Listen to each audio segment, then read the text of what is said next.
Pemerintah terus mewaspadai gejolak global akibat dinamika geopolitik yang terjadi di Eropa Timur. Menteri Keuangan menyebut situasi ini akan mempengaruhi pemulihan ekonomi global dan pada akhirnya akan mengganggu proses pemulihan ekonomi domestik.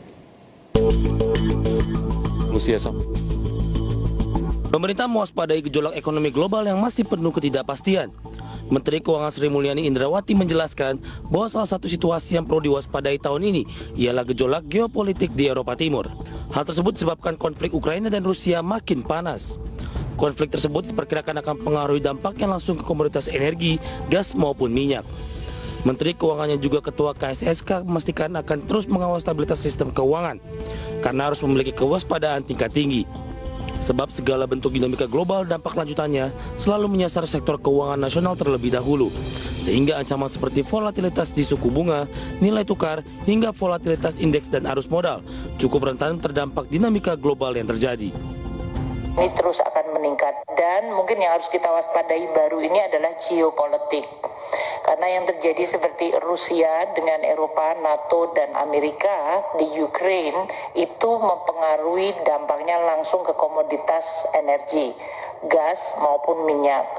Dan juga tentu antara Amerika Serikat dengan RRT yang kemudian juga akan menimbulkan berbagai tension.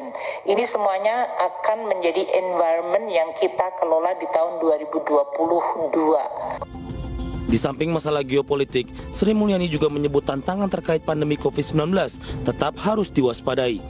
Akibat komplikasi global, transisi dari pandemi ke endemi saat ini juga belum pasti dan perlu dikalibrasi melalui kebijakan yang tepat.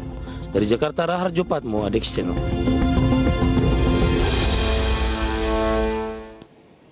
Ya, terkait dengan konflik geopolitik, kalau terlihat sepintas begitu hanya kemudian Rusia dan Ukraina aja, tapi dari beberapa pengamatan, dari beberapa pengamat hubungan internasional begitu, kira-kira negara-negara besar lainnya yang mungkin akan dalam tanda kutip ikut campur dalam hal konflik Ukraina dan juga Rusia adalah Amerika dan juga China. Ini adalah negara-negara besar yang menjadi partner dagang penting buat Indonesia. Artinya make sense akhirnya jika kemudian Indonesia mengakali itu ataupun mungkin membatasi dampak itu dengan berbagai macam kebijakan-kebijakan lah supaya ekonomi domestiknya nggak terlalu terdampak. Kemarin saya sempat lihat beritanya ini ada di TikTok. Memang Rusia dan Ukraina ini sudah mulai memanas gitu ya kondisinya.